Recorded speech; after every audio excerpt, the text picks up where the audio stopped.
The Assembly will hear an address by His Excellency John Mahama, President of the Republic of Ghana. I request protocol to escort His Excellency and invite him to address the Assembly.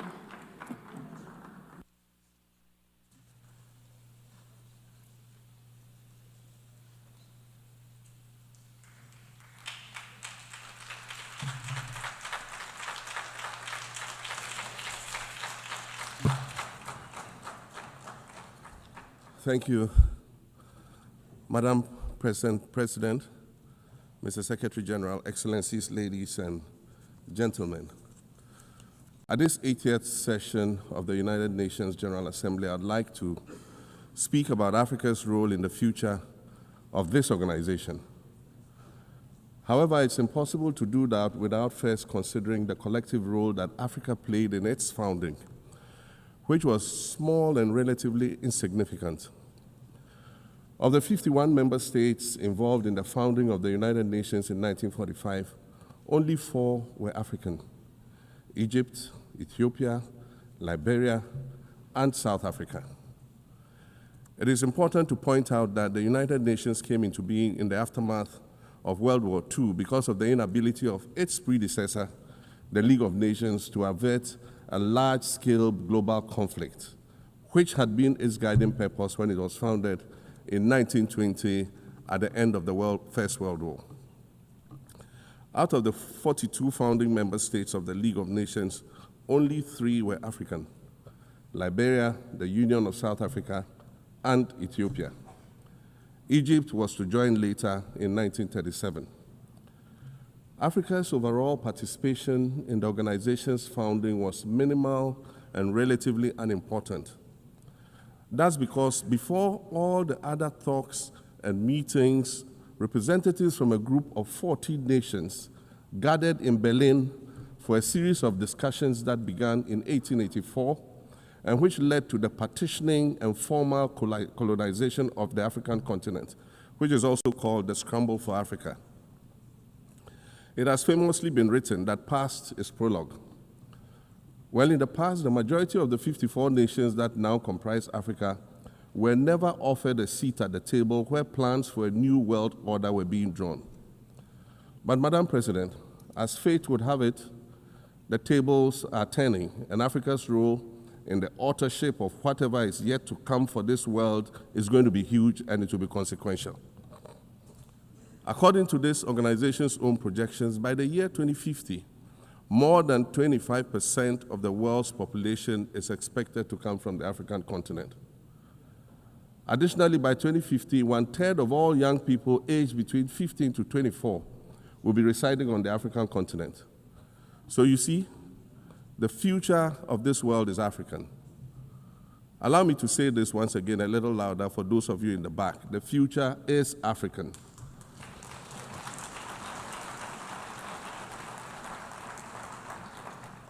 Already today, Africa is a catalyst for human potential and development, as well as for economic reform and ecological stability. Africa is a catalyst for systemic change. If this reality, which is fact-based and straightforward, seems provocative or unsettling, perhaps it's because you are viewing it through the lens of centuries of filters, colonialism and imperialism, and the resulting implicit bias. Maybe you are unaware of the resilience of African nations or their remarkable ability to make a strong comeback just when you think it's safe to count them out. That is what is happening right now in my own country, Ghana. Our constitution limits leaders to 2 4-year terms. In January, I was sworn in for a second term, which, let me point out, was non-consecutive with my first term. Our currency, the Ghana cedi, was rapidly depreciating, faced with rising inflation, a huge debt burden, and low morale amongst our citizens. My new administration settled down quickly and embarked on an ambitious program of comprehensive transformation designed to restructure Ghana's economic foundation and enhance our competitive standing globally. We refer to this process of recalibration as our reset agenda. In just 8 months, we have achieved significant reduction in inflation from 23.8% in December 2024 to 11.5% in August 2025, restoring price stability for our citizens. Additionally, our currency, the Ghana cedi, has appreciated considerably against other currencies, with Bloomberg reporting it as the best performing currency in the world at one point. Our improved sovereign credit rating reflects increasing investor confidence in our economy. And our 24-hour economy initiative promises to transform our economy. And there's a renewed willingness amongst our people to trust that their elected officials have Ghana's interests at heart and that we're progressing together. Madam President, I believe that in honor of this milestone celebration, the United Nations should also embark on a process of serious recalibration and establish its own reset agenda. Since the organization's founding, the number of UN member nations has nearly quadrupled. And quite frankly, it is not the same world that it was back then when the UN was formed. I mentioned earlier that I began my second non-consecutive term as president this past January. My first term ended in January 2017. In that span of time, 8 years, the world has changed with such ferocity. My first days in office after my return felt as though I had just awakened from a Rip Van Winkle-style sleep. Now, no, that was only after 8 years. Imagine then what it will be like after 80 years since the founding of the United Nations. In 1945, the sun had not yet set on the largest empire in history. The most common mode of international travel was by sea. The personal computer had not been invented, let alone made portable.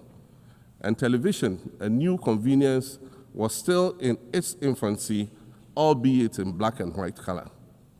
Relations between the US and the Soviet Union were turning frosty, with Winston Churchill declaring that an iron curtain has descended across the European continent.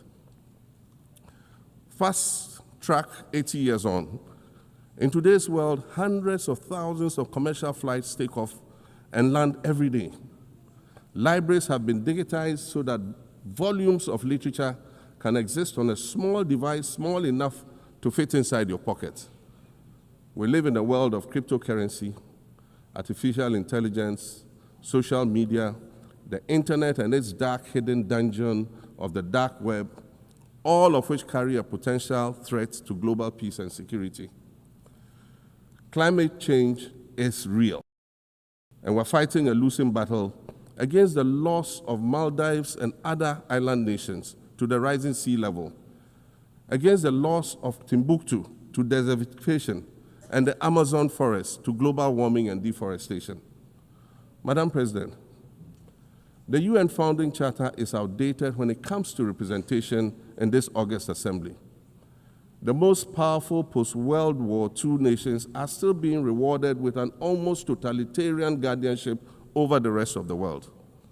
And yet, the first sentence in Chapter 2, Article 1 of the UN Charter declares that the organization is based on the principle of sovereign equality of all its members.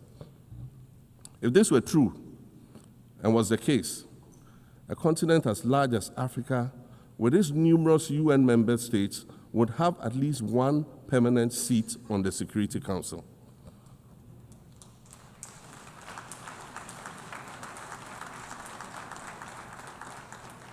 Furthermore, we believe that veto power should not be restricted to only 5 nations, nor should it be absolute.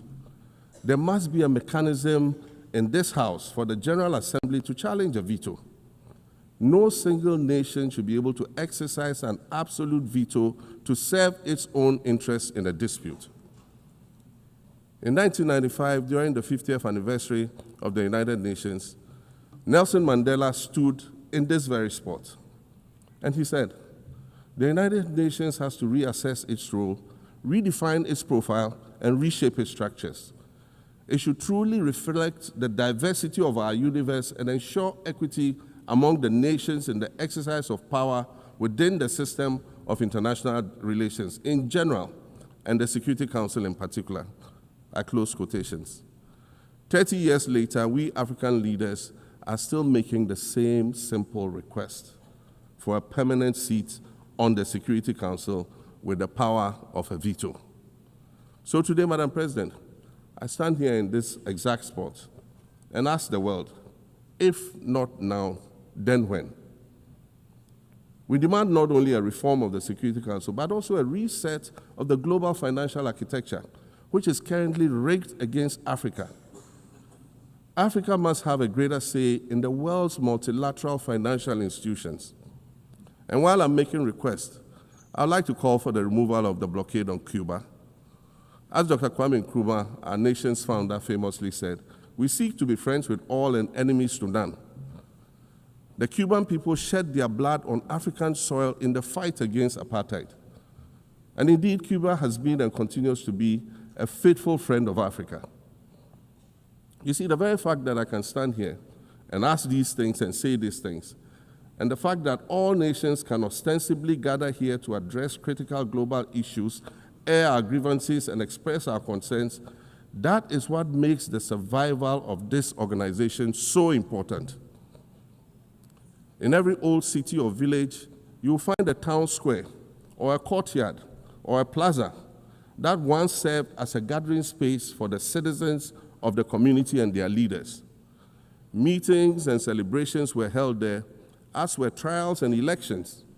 And these were spaces that brought people together and held them together as a community. Sadly, time and technology have eroded these spaces. Madam President, in many ways, the United Nations is the proverbial town square of our modern global village. And it has never been more critical for us to protect this one space that brings and holds the world nations together as a community. The internet, social media platforms, and artificial intelligence offer us the illusion of connectivity, when in fact what they do is reinforce isolation by using algorithms that ensure that we do not receive new ideas and perspectives, but rather more of the same content. We are served alternative facts and manipulated images, making it easy to disseminate disinformation and sow seeds of division amongst communities. Madam President, these are dangerous times. Our world is currently experiencing a rise in nationalism and economic instability. There's a general breakdown of multilateralism. Various acts of aggression have been committed against the sovereignty of others, and nations are attempting to circumvent the very safeguards that were put in place to prevent large-scale global conflict. These conditions are all too similar to the ones that led to the League of Nations' failure in fulfilling its mandate. The denial of visas to President Abbas and the Palestinian delegation sets a bad precedent and should be deeply worrying to all member nations of the United Nations. Ghana recognized the state of Palestine in 1988 and supported a two-state solution to the conflict since then. And I say, contrary to the claims of some, a two-state solution would not be a reward for Hamas. It would rather be a reprieve for the hundreds of thousands of innocent women and children and people who are facing collective punishment and forced starvation for no reason other than the fact that they are Palestinian. For nearly 2 years and for the fear of reprisals, we here in this General Assembly have been playing hide and seek with language to find the right words to help us avoid or excuse what we all know is taking place in Gaza. But here's the thing, it doesn't matter what you call it. If it looks like a duck, it swims like a duck, and quacks like a duck, well, then it must be a duck. The crimes in Gaza must stop.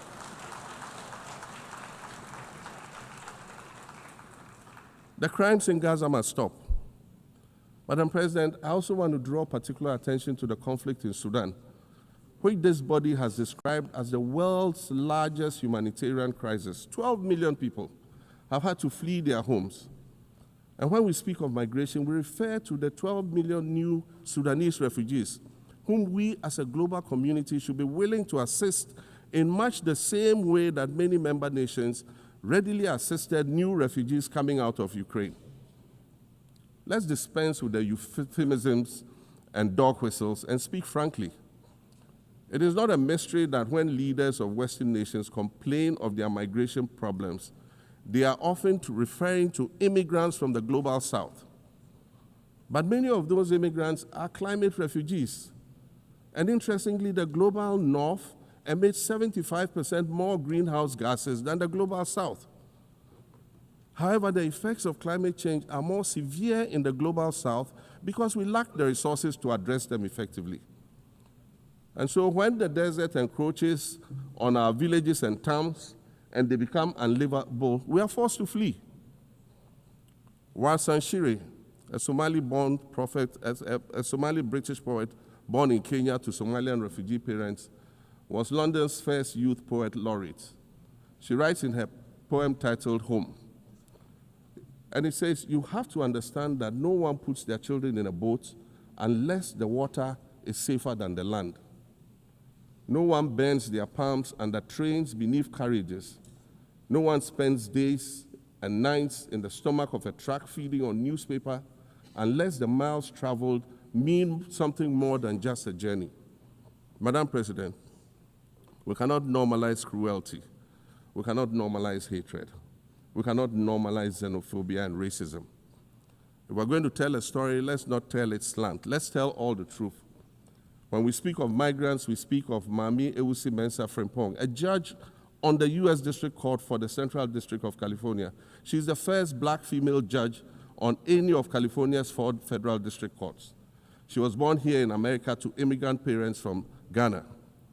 We speak of Peter Bosman, a medical doctor in Ghana who moved to the town of Piran in Slovenia in the 1980s and later became the first black mayor of Piran, the first black mayor in Slovenia and in the whole of Eastern Europe.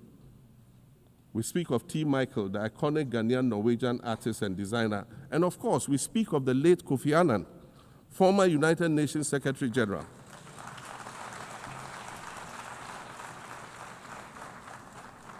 Former United Nations Secretary General and Nobel Peace Prize recipient, who was born in Ghana but spent his adulthood in various places in America and Europe.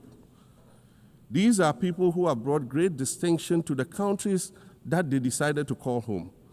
Just as the migrants and the children of migrants before them did, I dare say these are not invaders. These are not criminals. Madam President, the slave trade must be recognized as the greatest crime against humanity.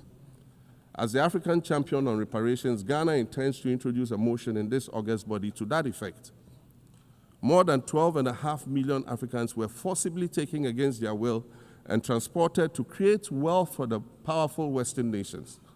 We must demand reparations for the enslavement of our people and the colonization of our land that resulted in the theft of our natural resources, as well as the looting of artifacts and other items of cultural heritage that have yet to be returned in total. We recognize the value of our land and the value of our lives, as did our colonizers, as well as the governments that happily paid reparations to former slave owners as compensation for the loss of their property in quotes, and that property for which they received compensation was paid referred to enslaved people who had been freed. Madam President, an increasingly insecure world is witnessing upward spending on defense budgets of bilateral partners and steep cuts in official development assistance. Since July 2024, it is estimated that there's been a 40% drop in humanitarian aid globally. In this era of global uncertainty, Africa must exercise sovereignty over its natural resources to raise the necessary funds to ensure the well-being of its citizens. The days of parceling out vast concession areas to foreign interests for exploitation must come to an end. We'll continue to welcome foreign investment, but we must negotiate better for a bigger share of the natural resources that belong to us. And we must insist on value addition to these resources. We're tired of the continued image of poverty-stricken, disease-ridden rural communities living at the periphery of huge foreign-controlled natural resource concession areas. We're tired of having people extract the most they can from us and in return offer us the very least by way of respect, consideration, and dignity. We're tired of not being represented in ways that reveal the richness and complexity of our history or acknowledge all that we have overcome to arrive here in this liminal space of untold possibilities. Allow me to echo the Indian-American writer Arundhati Roy, who wrote, "Another world is not only possible, she is on her way. On a quiet day, I can hear her briefing." I want to add that for the sake of Africa, and quite selfishly for the sake of my 18-year-old daughter, I hope that this new world that is arriving is a place of safety and equality for women and girls. To succeed, we must empower everyone, including women and girls, to reach their full potential. In closing, Madam President, I'd like to congratulate you on your election to preside over this historic 80th General Assembly and on being the 5th woman to hold this distinction. I'd also like to congratulate Her Excellency Nana Jane Opoku-Agyeman on being the first woman Vice President of Ghana.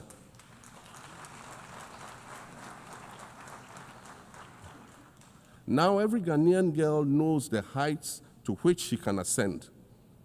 Words matter, but issues of representation matter even more, which is why Ghana looks forward to the appointment of a woman as Secretary General of this organization in the near future. Madam President, Your Excellencies, I thank you for your kind attention.